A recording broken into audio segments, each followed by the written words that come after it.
সকালে ঘুম থেকে উঠে পড়েছি, কারণ আজকে আমাকে প্রচুর প্রচুর কাজ করতে হবে। সেই জন্য নিজের তাগিদেই ঘুম থেকে অনেকটাই আগে উঠে গেছি। ওই ভোর 4টের সময় উঠেছি। এত ভোরে ওঠার কারণে হাজব্যান্ড অনেকটাই বকাবকি করছিল। তারপরেও কার কথা কে শুনি, আমি আমার নিজের মতো করেই সমস্ত কাজবাজ করছিলাম।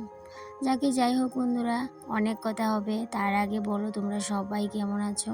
আশা করছি রাধা মাধবের কৃপায় সবাই ভালো আছো। আজকে অনেকটাই মাথা খারাপের মতোই কাজ বাজ করেছিলাম। যখন ভোর 4টের সময় ঘুম থেকে উঠেছিলাম, তখন বাথরুম থেকে এসে যখন লাইটটা অন করে আমি যখন ভিডিও এডিট করছিলাম, তখন হাজব্যান্ডের অনেক অনেক কথা শুনছিলাম আর বলছিল লাইটটা অফ করো, আমার ঘুম আসছে না। তারপর আর কি লাইটটা অফ করে অন্ধকারের মধ্যেই মোবাইলটা হাতে নিয়ে বসে আছি আর ভিডিও এডিট করছি। প্রায় পাগলের মতোই অবস্থা। তারপর যখন একটু ফর্সা হয়েছে, তারপর কিন্তু বাইরে চলে এসেছি। আর তো তারপর কি করলাম দেখতেই পেলে। তারপর এদিকে ব্যায়াম করে নিজের কাজে লেগে পড়লাম, কারণ ওই যে বললাম অনেক অনেক কাজ আজকে আমাকে করতে হবে সময়ের মধ্যে। আজকে হচ্ছে সোমবার, অক্ষয় তৃতীয়া। দিনটা তো খুবই ভালো। আর এই দিনে সকাল সকাল করেই পুজোটা দিয়ে দিতে হয়। তবে প্রত্যেক দিন সকাল সকাল পুজো দেওয়া তো অনেক ভালো, কিন্তু সেটা তো আর আমরা করে উঠতে পারি না। আচ্ছা বন্ধুরা, তোমাদের কি গরমকাল ভালো লাগে নাকি শীতকাল ভালো লাগে? আমার তো শীতকালটাই বেশি প্রিয়। গরমের মধ্যে এমন নাজেহাল অবস্থা হয়ে যায় আমার, যখনই আমি রান্নাঘরে কাজবাজ করতে যাই। ইচ্ছে করে ভোরবেলা উঠেই সমস্ত কাজবাজ করে রান্নাবান্নাটাও শেষ করে নিই, যাতে করে আমাকে আর এই দুপুরের পর রান্নাঘরের একদমই যেতে না হয়। এমন অবস্থা হয় কি বলবো তোমাদের, পুরো পাগল হয়ে যাওয়ার অবস্থা হয়ে যায়। সূর্যি মামা মাথার উপরেই চলে এসেছে। এখনও কিন্তু আমার এই বাসি কাজগুলো শেষ হয়নি। টুকিটাকি কিছু কাজ আরও আছে, সেগুলো করছিলাম। আর ভাবছিলাম কখন যে স্নানটা করব আর কখন পুজোটা দিয়ে দিতে পারবো। যতক্ষণ অবধি পুজোটা না দিয়ে দিতে পারবো, ততক্ষণ অবধি একদমই শান্তি নেই। আর এইদিকে দেখো, গাছে কতগুলো ফুল ফুটেছে। এই কটা দিন ধরে এত এত ফুল ফুটছে, আর শীতকালে একদমই ফুল ফুটে না, কিন্তু এই যে গরমের মধ্যে এত ফুল ফুটছে, পুজো দিতে ভীষণ ভালো লাগে এখন। কারণ বেশি বেশি করে ফুল দিয়ে পুজো দিতে আসলেই অনেক ভালো লাগে।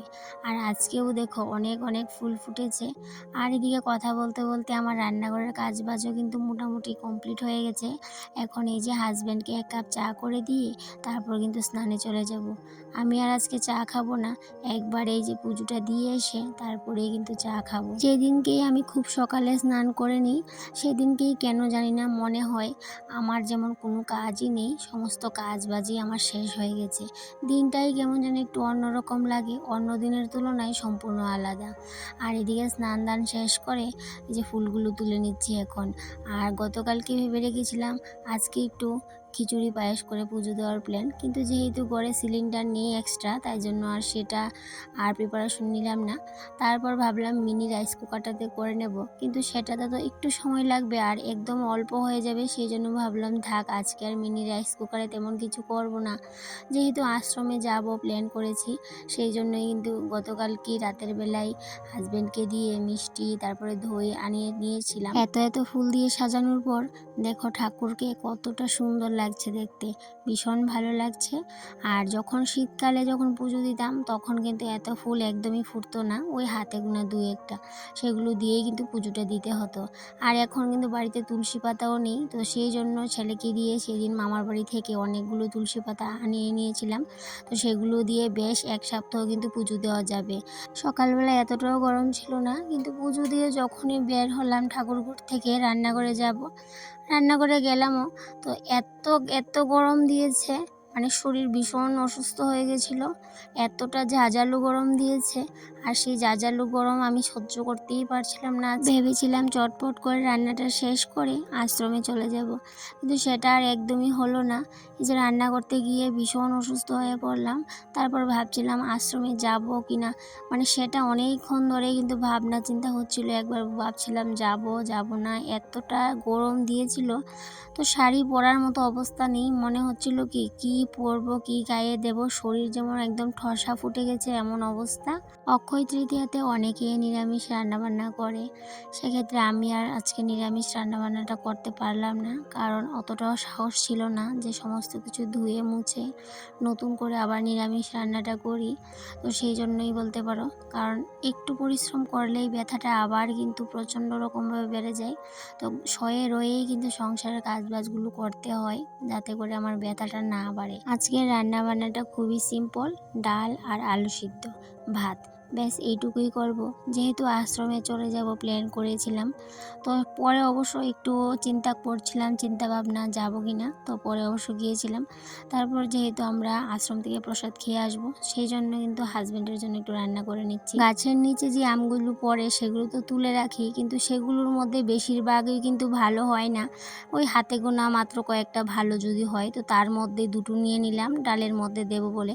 কারণ ইদানিং এই যে প্রত্যেক দিনই বলতে পারো ডালের মধ্যে আম দিতে হয়, কারণ আম ছাড়া ডাল রান্না করলে একদমই কেউ ভালোবাসে না, তাই জন্য প্রত্যেক দিনই ডালের মধ্যে আম দিতেই হয়। অনেকের মুখেই শুনতাম যে বাড়িতে কোনো কিছু থাকলে সেটা নাকি খেতে ভালো লাগে না বা কোনো কিছু করতে ভালো লাগে না।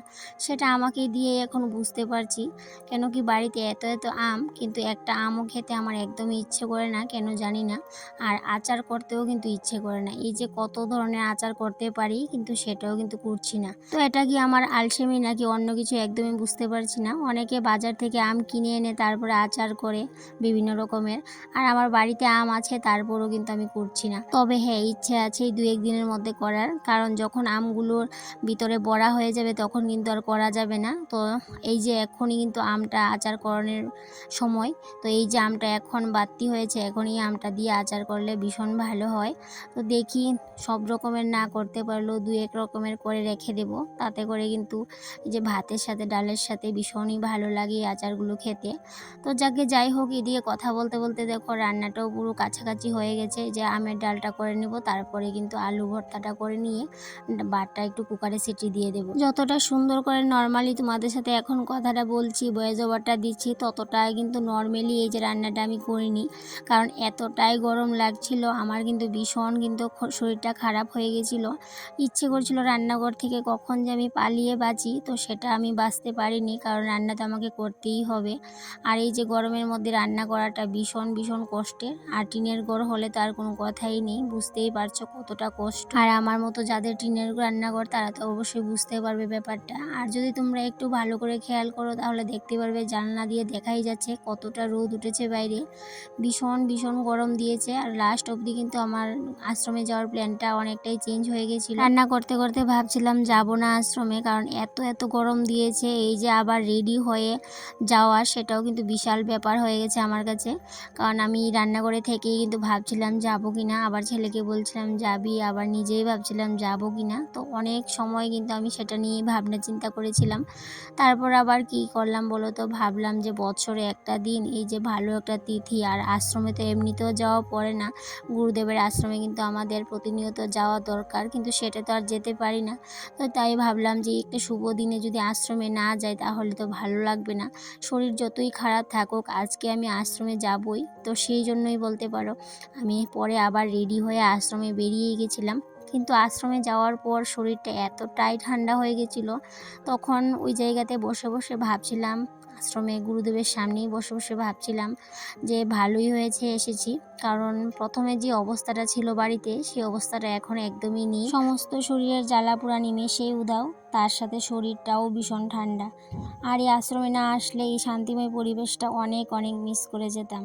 আসলেই আমাদের শরীরেই বলো আর মনেই বলো, যাই কষ্ট থাকুক না কেন, ঠাকুরের মন্দির কিংবা ঠাকুরঘরে কিছুক্ষণ থাকলে সমস্ত দুঃখ কষ্ট গায়েব হয়ে যায় এক নিমেষে। এত মিষ্টি মধুর নাম গান হচ্ছিল, সেই নাম গানগুলোর মধ্যে কিছুটাও যদি তোমাদের কাছে আমি শেয়ার করতে না পারতাম তাহলে অনেকটাই খারাপ লাগতো।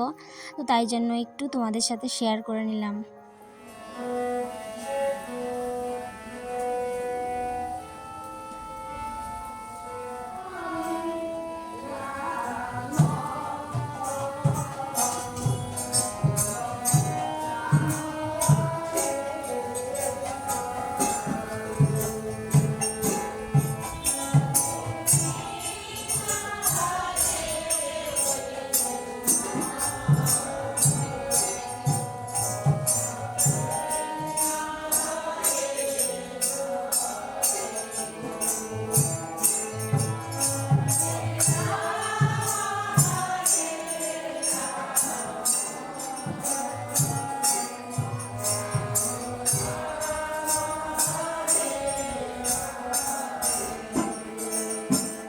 বাজে প্রায় 2টো, মহাপ্রসাদ দেওয়া শুরু হয়ে গেছে।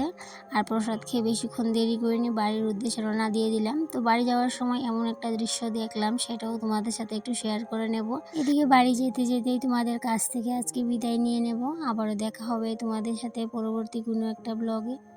ততক্ষণে তোমরা ভালো থেকো, সুস্থ থেকো, আর এইভাবেই আমার পাশে থেকো। আর এই যে বললাম তোমাদের সাথে একটা জিনিস শেয়ার করব, সেটাই যে এক্ষুনি দেখতে পাবে যে উনি রাস্তা পারাপার হচ্ছে।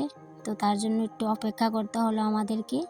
তা তাহলে বন্ধুরা, আজকে এই পর্যন্তই রইল। আবারও দেখা হবে। টাটা।